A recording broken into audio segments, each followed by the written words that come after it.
네, 일부 첫 순서는 미국 증시와 국내 증시를 관통하는 투자 아이디어 발굴해 보겠습니다. 마켓식스 오늘 시간에는 YG경제연구소 차영주 소장과 함께하겠습니다. 안녕하십니까? 안녕하십니까? 네.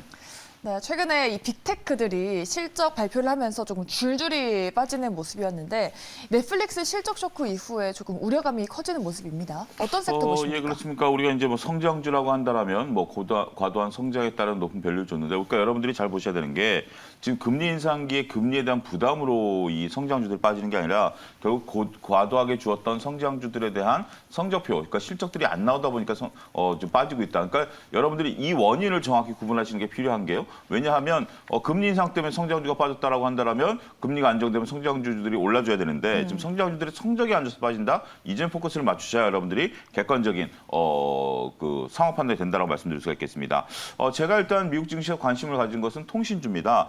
지난 주말에 이제 그 뉴욕 증시가 정말 미끄럼틀 타듯이 가파르게 빠졌기 때문에 일단 뭐 어떠한 종목들도 쉽게 말씀드리기는 어렵습니다만 그 중에서 나름대로 선방하고 있는 것들, 물론 종목은 다 빠졌습니다만 통신업종은 좀 봐줘야 된다라고 말씀드릴 수가 있겠습니다. 일단 주가만 놓고 본다라면 대표적인 통신주라고 하던 버라이즌이라든지 AT&T 같은 것들이 이제 급제동이 걸렸죠. 물론 네. 이제 이런 것들은 통신주뿐만이 아니라 미국에 있는 모든 대부분의 대형 테크주들이 다 지금 직면하고 있는 문제다라고 좀 말씀드릴 수가 있겠습니다. 특히 그동안 올랐었던 종목들이 빠지면 그나마 좀 다행입니다만 이런 통신주들 같은 경우는 이제 바닥권에서 들어주려고 하는 모습에서 좀 빠졌다라는 것이 가슴이 좀 아프다라고 좀 말씀드릴 수가 있겠습니다. 다행스러운 것은 1분기 실적이 다 긍정적이다라는 것들이죠. 업종 그 종목마다 차이가 있긴 하겠습니다만 일반적으로 높은 밸류를 줄 것이라고 생각했던 것보다 낮은 것보다는 오히려 조금 어느 정도 감익이 될 거다라고 생각했는데도 불구하고 실적은 좀 긍정적으로 나왔다라는 거죠. 네. 이러한 점에 통신주를 좀 주목해야 된다라고 보여주고요. 지금 미국에 있어 통신주들은 5G 투자를 이제 시작했습니다. 여러분들 조금 혼동하시는 게 전 세계에서 5G 투자를 가장 먼저 한 게 우리나라입니다. 코로나 네. 직전부터 시작을 했고요. 미국은 우리보다 좀 늦게 시작하려고 했습니다만 코로나 때문에 못하고 있던 것들을 올해부터 본격적으로 5G 투자가 들어간다. 이 얘기인즉슨 미국 통신주들 같은 경우 올해부터 막대한 비용 부담을 떠나야 된다. 이 부분도 여러분들이 감안하셔야 되지 않을까 말씀드릴 수가 있겠습니다. 네. 말씀하신 대로 일단 통신주, 이 통신 3사 중에서는 AT&T랑 버라이즌이 실적을 내놨는데 둘 중에서 어떤 종목 먼저 꼽아주실까요?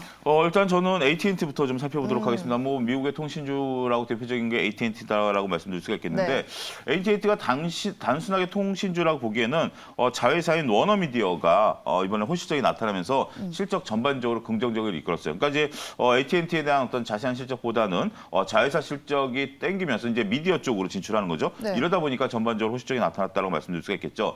여러분들 이제 통신주들에 대한 어떤 개념들을 볼 때 EV/EBITDA라는 개념, 낯서신 분들도 있을 겁니다. 그러니까 제가 아까 말씀드렸던 5G 관련해서 막대한 설비 투자, 이제 그 기죽을 깔아야 되는 거 아니겠습니까?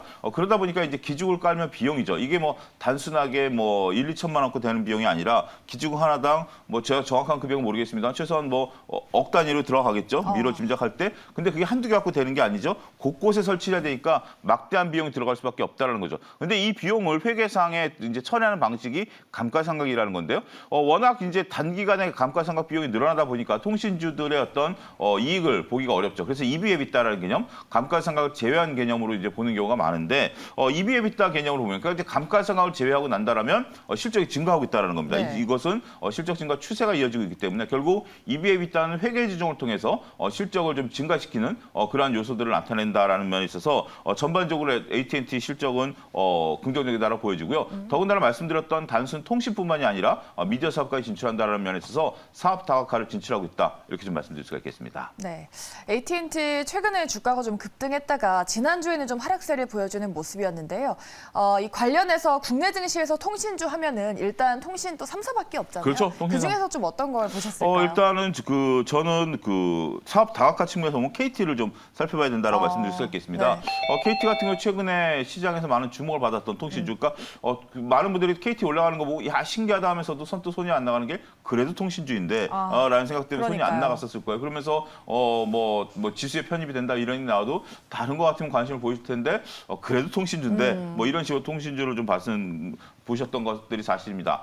KT 같은 경우 우리가 이제 통신주라고 한다면 그래도 통신주다라고 하는 것이 아무래도 이제 뭐 땅 따먹기를 제가 이렇게 표현을 그렇게 합니다만 아무래도 통신 3사가 파일을 나눠 먹었었던 네. 그런 상황이기 때문에 각광을 못 받았었는데 실적으로 보니까 10년 내 최고치가 나올 것이다라고 지금 증권사들을 바라보고 있습니다. 다양한 요소들이 있겠죠. 하지만 10년 내 최고치를 나타냈다라는 것에 방점을 좀 찍어야 된다라고 좀 말씀드릴 수가 있겠고 그다음에 이제 앞서 언급드렸던 AT&T처럼 뭐 K뱅크라든지 밀리의 서재라든지 이런 어떤 다양한 자회사들의 상장을 또 추진하고 있어요. 이러다 보니까 결국 KT도 물론 이제 KT를 얘기하려면 KT만 갖고도 1시간 얘기할 정도로 네. 최근에 변화가 드라마틱합니다만 어찌됐든 5G 그러니까 우리가 죄송합니다. 기존에 이제 통신주다라고 생각하기에는 KT가 사업 다각화에 나서고 있다. 이 점을 여러분들이 KT를 갖고 계시거나 관심 있으신 분들은 이 방송 이후에 포털 사이트에 자세히 나와 있으니까 그런 것들을 한번 공부해 보셔야 되는 과제를 떠안았다 이렇게 좀 말씀드릴 수가 있겠습니다. 네, 이렇게 통신주들이 최근에 그 전에는 주가가 되게 부진했는데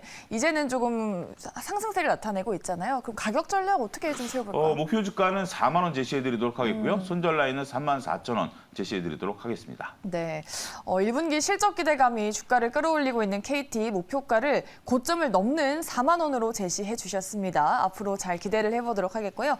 그렇다면 미국 증시에서 이제 다음 관심주 뭘로 볼까요? 버라이즌이랑 남았습니다. 버라이즌 네. 통신주를 좀 보도록 하겠습니다. 버라이즌 같은 경우 많이 빠졌더라고요. 근데 네. 뭐 이거는 이것만 빠졌다, 통신주가 빠졌다라면 뭐 이걸 다루겠습니다만 다 빠졌으니까 이 부분은 좀 생략하도록 하겠습니다. 버라이즌 같은 경우 1분기 성장세가 다소 꺾인 것으로 나타나고 있습니다. 그러니까 앞서 언급드렸던 AT&T라고 좀 얘기가 좀 달라지죠.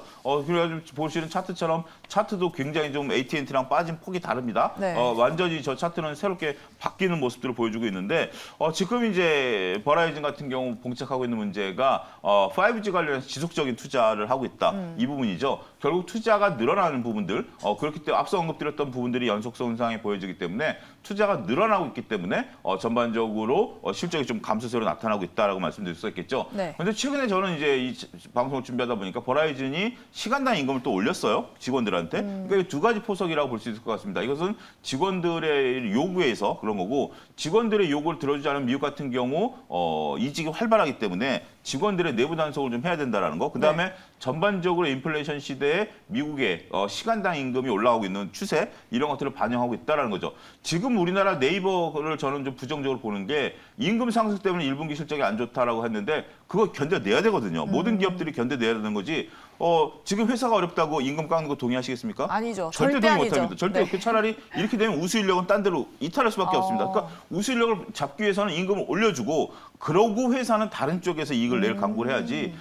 이 조금원들이 임금을 올려달라고 해서 임금을 억누르거나 그러면 죄송합니다. 장기 성장성에 이제 저해 요소가 오는 거죠. 네. 당장은 재무제표가 좋아질 수 있습니다만 장기 성장성에 문제가 온다는 점에 있어서 어찌됐든 버라이즌이 임금을 올려줬다라는 것은 나름대로 우리가 조금 의미가 있다 이렇게 좀 말씀드릴 수가 있겠습니다. 네, 확실히 국내 증시 통신기업들은 실적 기대감이 나오는데 미국 시장의 통신주들은 실적이 좀 부진한 모습이었네요.